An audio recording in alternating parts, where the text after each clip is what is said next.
Division 1, Shelley Sourceable. She will join us when she's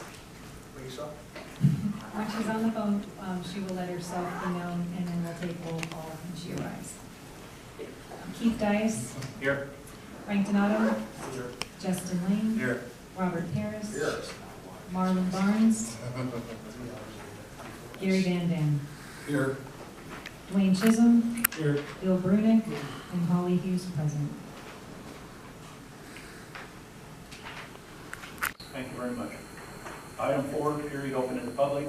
If anybody in the audience would like to address the board on any item that is not on the agenda, please feel free to do so now.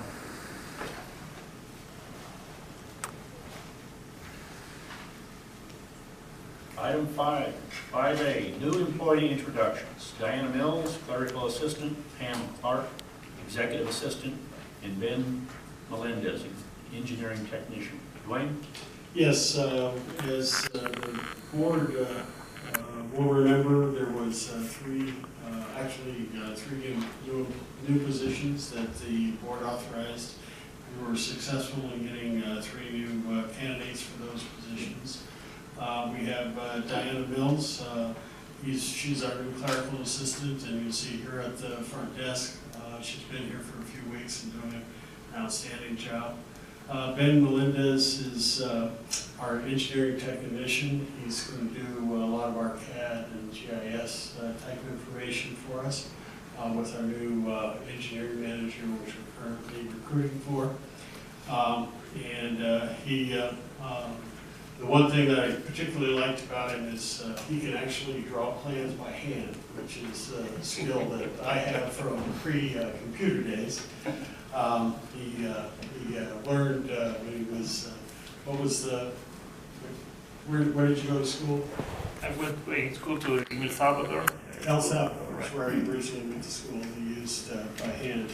And then Pam Clark, she's the new executive assistant, which is going to get me in a better position and keep me on task, which is she's finding to be a harder and more difficult task than she thought. And we were teasing her that she was going to have to provide an acceptance speech today, so but we don't have to do that. So anyway, there are 3 new employees we wanted to have the board speak them. Stand up, let's see what it seems to look like. Aye.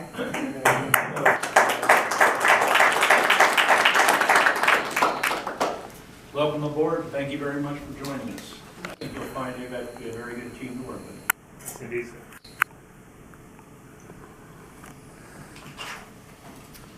Item 5B, set a public hearing date for November 13, 2018, to set the 2019 water rates. Yes, as you know, the board is required to set a public hearing date 45 days in advance in order to set water rates for the new calendar year. And staff is proposing a hearing date of November 13th, 2018, and we recommend that the board establish that date by approving the board order 5B. I'll move on board order 5B. Second. Any more discussion? All in favor indicate by saying aye. Aye. Opposed? That's approved. Item 6A, consideration and possible action on the minutes of the board meeting of July 24th, 2018. Also move. Second. Are there any questions or discussion on the minutes? All in favor indicate by saying aye. Aye. Opposed? Approved. Item 7A, Finance Committee. Chairman Donato, do you have a report? Yes, small one tonight. I have, we did yesterday, the Finance Committee went over the bills and the check register sheet, which is in your agendas. And Dwayne went over items on here pertaining some expenses. Maybe we can catch a couple of those and go over those with the rest of the Sure, board. we're happy to do that. We noticed one of the things that we highlighted was the under the check register, we had check number 75368, or 7, I got the wrong line here, 75369, which was Aspen Environmental Group. This is for the East Side Water Bank expansion, also the High Desert Water expansion. It was a contract that was approved by the board for the use of drones to use for our topographic surveys for design purposes, as opposed to the aerial flights that we've used in the past.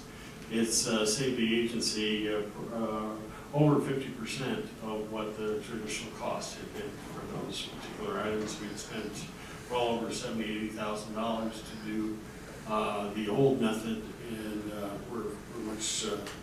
it's much more competitive with the drone system. So technology, utilizing new technology is improved.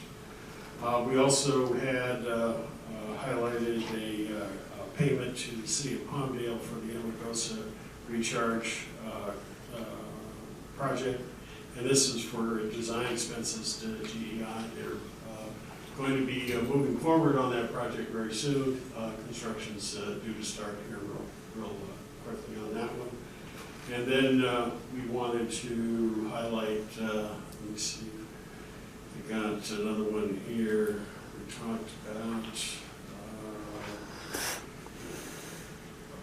We talked about the $848,000 that we have to the Department of Water Resources for our variable operation maintenance power replacement charges. So that was the highlight of some of the larger items that were on the check register.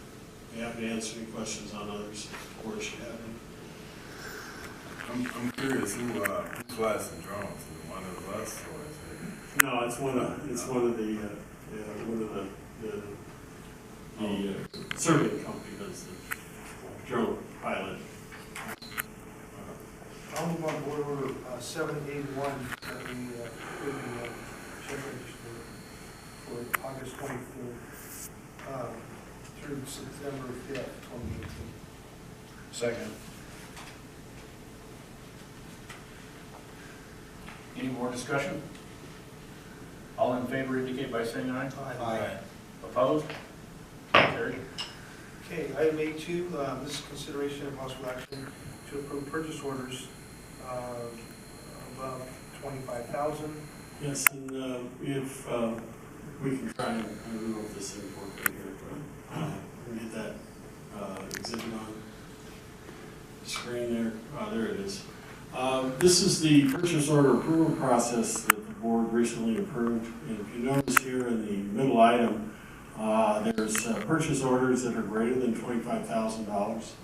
And under the policy that was developed approved by the board, the Finance Committee was approving those POs for $25,000.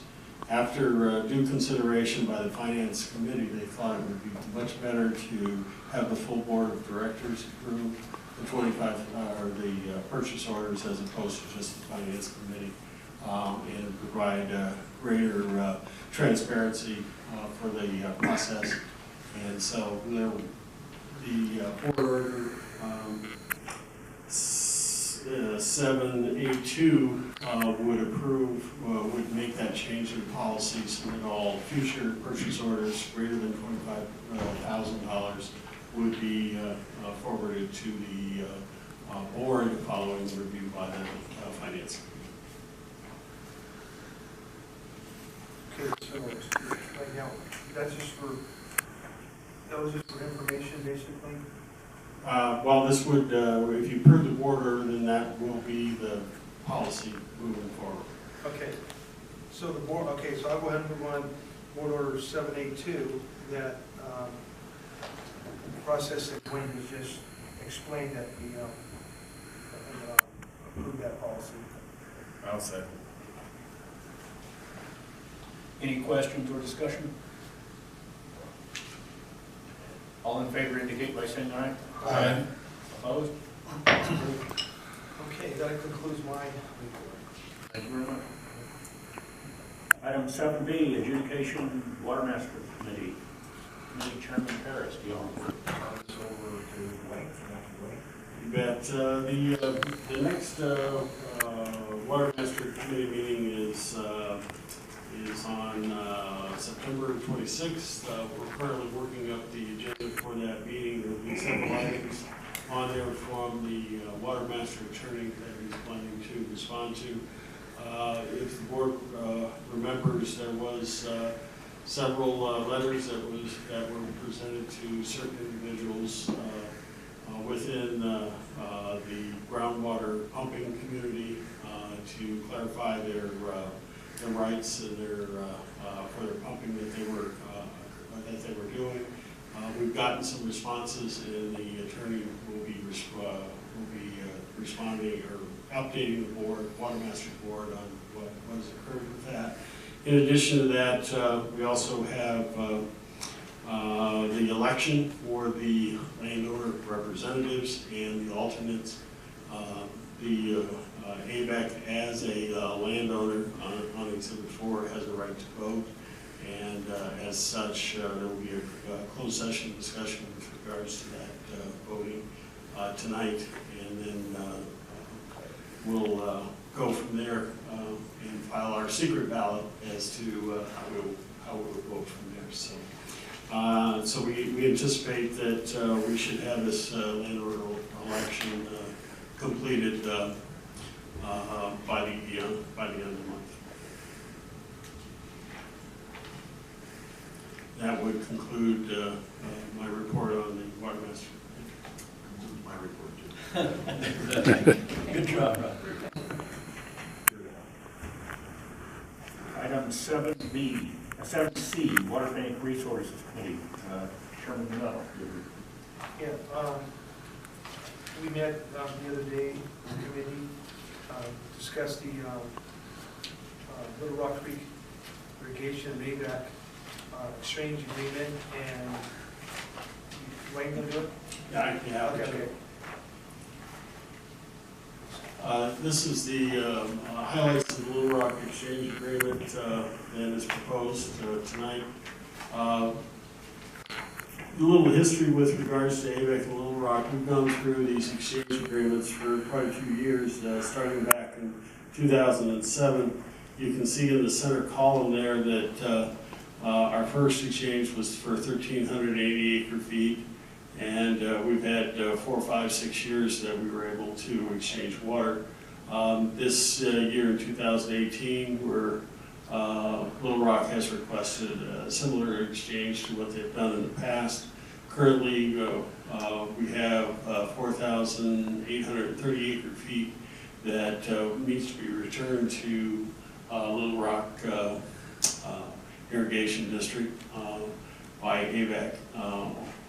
And we're working to find a way in which to facilitate that, because Little Rock's facilities have a tough time accepting imported water at the current time. So, but this is kind of what the exchange looks like. It's a balanced exchange, 1-for-1, for 805 acre feet. They're going to give us their 805 acre feet this year. We'll exchange that for 805 acre feet over the next 10 years. It's very similar to the terms that we've done in the past with Little Rock, exactly the same. Also, the board recently approved a agreement with Palmdale, and this is the same terms as was agreed to with Palmdale. Little Rock will pay for the variable costs for the future return water. So it's a very similar project from that point of view.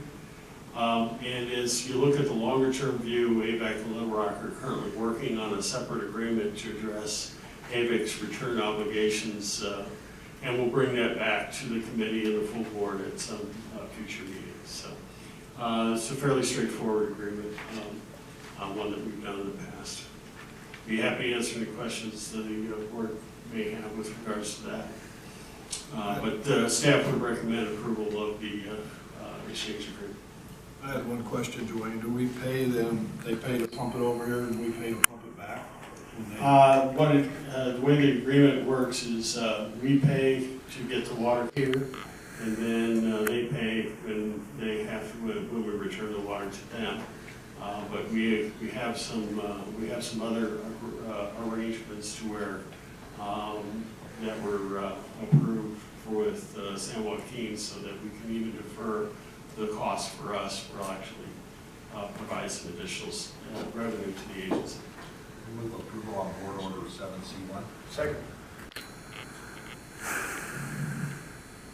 And I have a comment. I have a comment too. Go ahead.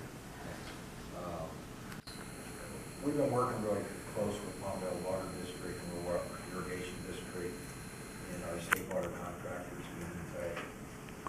We've built some alliances that we haven't had in the past. And I think anything we can do to help Palmdale Water District and the Rock Irrigation District with moving water on a regional basis, we should really strive to do that. They're been great partners for us for the last, as you saw, several years. The Rock Irrigation District provided us water when we needed it the most. They provided us water that we've exchanged in the past that has benefited this agency greatly, and we should, whenever we can, return that favor in whatever way we can. So I think this is something that is very positive for our agency, and we should continue doing this and probably a lot more. I was just thinking, we might have to review the motion. We cannot pass a motion prior to the state. This rule, exchange has not passed yet in the state. We passed something that allows the exchange. We have to get, because if this motion passes, then we have to send and get approval from the state, right? Correct. It's But that's not how the motion was made. Okay, it's a term sheet contingent upon PWR approval. The agreement. Yes. And that was my understanding of the rules. Okay. The other thing too, we spent a lot of time, a lot of time on this. Besides basically helping them out with this, they need to get a turnout. They need to get it worked out.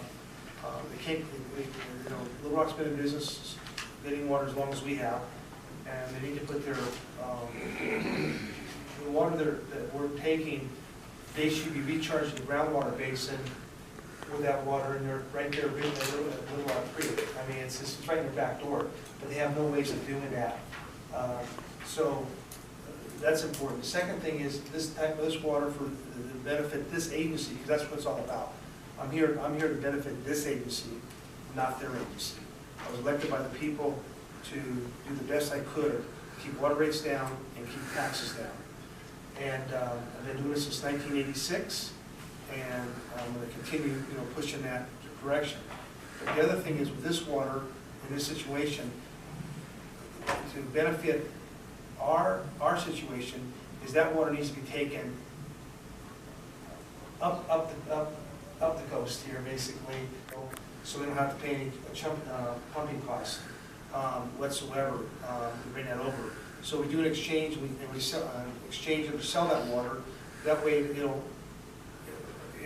help them, but it'll also help our agency absorb costs that we have to manage that.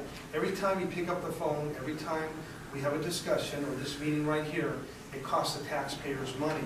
So we have to look at it that it's going to work that way. And the biggest, what I said earlier and what Dwayne just said, we cannot be passing any agreements, this agency, to overshadow the master agreement that the state is working on right now, the Water Resource Board and the state water contractors, to finalize that agreement. And when that's in place, then of course we can do that, but to anticipate and make deals before that, I don't really feel comfortable doing that. So that's the only thing I want to make that a public notice in case somebody says to this agency or get a letter saying that you're making agreements and we haven't passed the law yet in California to do that. So I just wanted to bring that up as well. Thank you. Any more discussion or questions? All in favor indicate by saying aye. Aye. Opposed? Approved? I'd like to say one more thing too. you know, we're working with the state water contractors up here, there's 3 of us, and as long as I've been on this board, this agency has never, ever,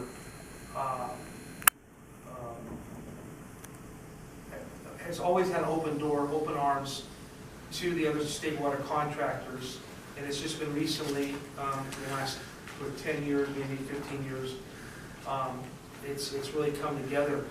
But I really encourage, you know,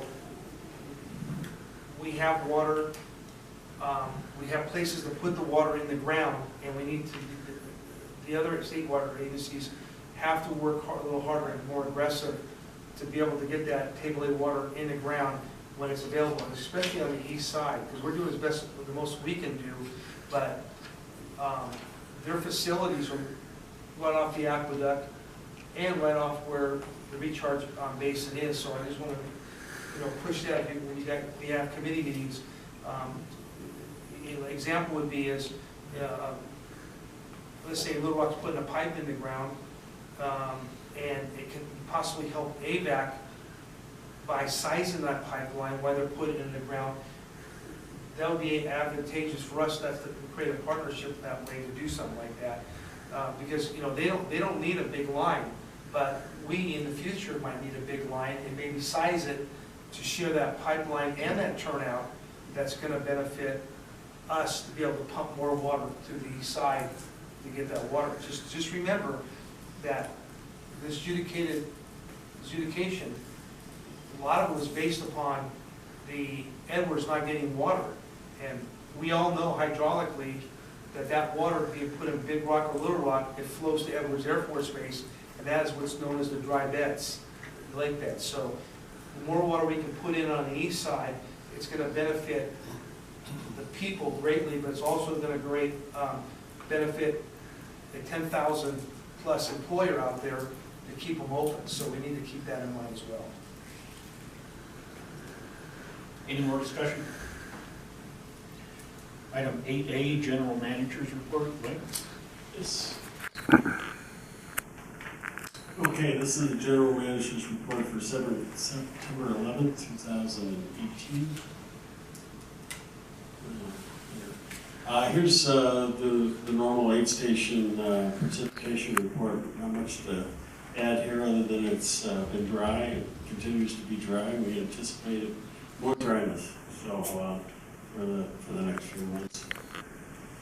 And you can see our line is fairly flat there. So you can see this is haven't done much since May or June. It's been fairly flat all the way along there, so that's the lack of precipitation line. So we'll end this year below average. Little discussion on the spillway. We've talked about it before. We have in the pass around file a press release for the board to consider. It talks about the construction costs on the spillway. They're doing a great job in getting the work all completed. It's a monumental task that they undertook to complete this project in this 2-year period. The cost of the emergency spillway and the main chute is going to top $1.1 billion, and all done in 2 years. There is on that press release, there's also a website where you can see close to 2,800 pictures, still pictures of the construction as it's in process. And also there's some YouTube video that I just saw a couple of them in there. It really gives you the breadth of how expansive this project was and how much rebar is being placed, the work that's being involved with it. So they're going to be, they're planning to have the main spillway complete December 1st. We're looking at the January 1st for the emergency spillway. And then we should have everything complete by July of 2019. That's when the contractor will be mobilized. Then the environmental work will last another couple of years following that. So the work is there. The good news is it looks as if about 75% of the cost of the project will be reimbursed by FEMA. So they've been very successful to this point in getting FEMA to cover the cost to the state. They're in constant consultation with FEMA over this, over the balance of the project. So we're going to be hopeful for that. So because the balance of the construction costs will be included in our bills over the next 20, 30 years. As we move on to our reservoirs, you can see by and large all of our conditions are pretty much at average conditions, which is puts us in good shape moving into the next rainy season. We're still at 35%, and through August we've delivered 38,700 acre-feet into the service area. Our plant flows are up from what they were last year. This hot summer has really added some additional water, and Waterworks 40 has taken more water than they have in the past during this hot period. You can see the same things going on in the water banking, geopurification process. You can see that we're at 9 million gallons a day as opposed to 7.2 last year at the same time period. So our grand totals of 64 million gallons a day as opposed to 41 million gallons a day. You got your conventional treatment, geopurification. So we're definitely moving along, but even at this current rate, we have a capacity of 155 million gallons a day. So you can see we're using just a little over a third of that capacity. As far as the water banking goes, we're looking at the High Desert Water Bank is off at the present time, as is the West Side Water Bank during the summer periods. We have some going on the east side, just for primarily water quality reasons. And we did get some THM results this week. We still remain well below our goals of 64 parts per billion. And you can see, here's the graphs. You can see that we've had a little uptake, as you would expect, during the hot part of the summer, but the green line here is where we like to stay below, and the red line is the MCL. So you can see that all of the stations, while they moved up, which is historically what occurs during the summer period, they're still well below our numbers that we've had in the past. A little bit of information here. We got a State Water Contractors Association meeting this Thursday at 6 p.m. And it was, as we mentioned, the Water Master Board meeting is September 26th. We also had the Metropolitan Water District had a planning and stewardship committee yesterday and discussed the AVEK High Desert Water Bank proposal. The comments were very favorable towards the project. The board got an informational item. The Metropolitan Water District Board got an information item, and they were very favorable, and they're moving to approve a final term sheet in November. So in my schedule, I'm planning to travel to, I don't know what that is, so. Shelley, are you on the line? Yes. Thank you. Okay, the general manager, I'll be in Sacramento tomorrow. Just a day trip coming in the morning, or leaving in the early in the morning, coming back later in the evening. So otherwise, I'll be in town. So that concludes my general manager report. Be happy to answer any questions you may have.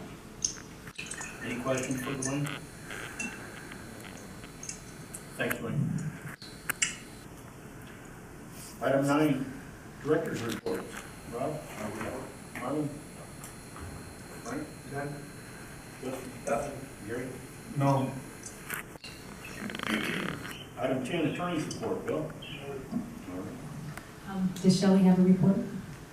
I'm sorry. No, I do not, thank you. Thank you, Molly. Item 11, closed session. Yes, we need to go to closed session on item A, D, E, and F. Okay. Do I have a motion?